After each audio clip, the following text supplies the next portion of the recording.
Hello, good morning. Kakatapos ko lang nag-prepare ni Naknak ng pagkain na breakfast niya tapos nag-as na naman siya ng juice. O 'di ba? Kailangan talaga pag anong as ng anak natin, go go go. But para sa kanya healthy din naman.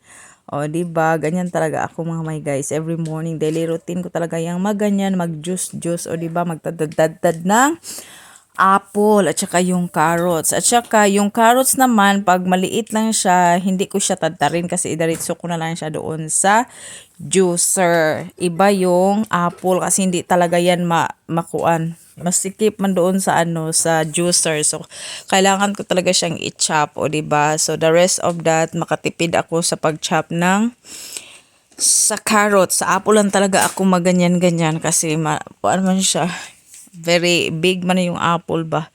So, ganyan talaga ako mga my guys. Nag-prepare talaga ako sa kanya. Dinali ko yan talaga my guys. Kasi gusto niya na, Mommy, I want juice. Just then eat her strawberry at saka blueberry. Yan po yung breakfast niya. Tsaka ito naman yung orange. Nilagyan ko ng 3 orange. It depende naman sa inyo. But, very healthy naman talaga yung carrots lang at saka apple. But kuan na sa inyo ha, depende na paglagyan nyo. Sa akin, lagyan ko talaga ng 3 ganyan, orange. At saka yung apple at saka carrots, very healthy naman talaga yan. O diba, nag-start na talaga akong pag-grind mga my guys. O diba, o ganyan. Kuan talaga tayo mga my guys na ganyan juice. Daghan kay a lot of working but it's okay for her health. I try my best mga my guys sa aking anak. Diba, ganyan talaga tayo now. I have a baby. So I know, I understand that atong mga mama, mga my guys, gusto ta ka og healthy at saka now I realize I'm a mom now. So I really really want her to eat healthy food. So that's what my baby girl is drinking her juice. Kasi gusto talaga yan mga my guys. O andyan na. Grabe talaga. O ang dami because of the carrots. Carrots is a lot of juice.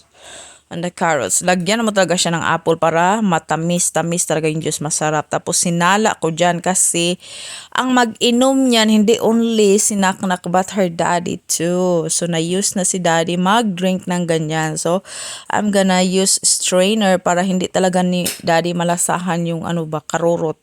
Kasi iba tong daddy niya. Iba talaga yung panglasa sa kanya daddy. So gusto ko mag-inom kasi hindi yan magkain ng mga fruits. So si Naknak iba naman, wala yung pili-pili, Pinoy talaga tong anak ko.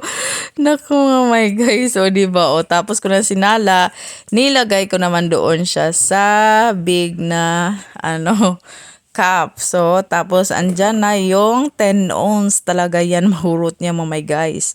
Pag mag-baby kayo mga my guys, gusto niyo mga ganyan, huwag niyong dali-daliin na magbigay kayo ng 10 ounce ha. 2 ounce muna. Pag hindi sila magkalibanga o magkuan ba yung tiyan nila. So 2 ounce talaga. Pag okay lang, so mag 3 ounce ka na, 4 ounce. So yan po yung doktor. Nagsabi ang doktor, hindi mo agad-agad bigyan ng 4 ounce or 6 ounce. Yung baby pa, like 2 ounce muna, 2 ounce, and then pag maganya na, hindi sila magkalibanga, mag-upset yung tummy nila, so, another 3 ounce again, until 4 ounce, hantod mga my guys, yan na talaga yan siya, o diba, very serious. Wala yung mga imik mga my guys, basta makainom na yan siya ng juice, o diba, or she's very serious drinking her juice. I'm so proud of her mga my guys, look at her, so pretty, iba talaga, no, different talaga pag we are really taking care. I'm the one taking care of her because so it's a big difference mga my guys. So I'm just very proud of myself.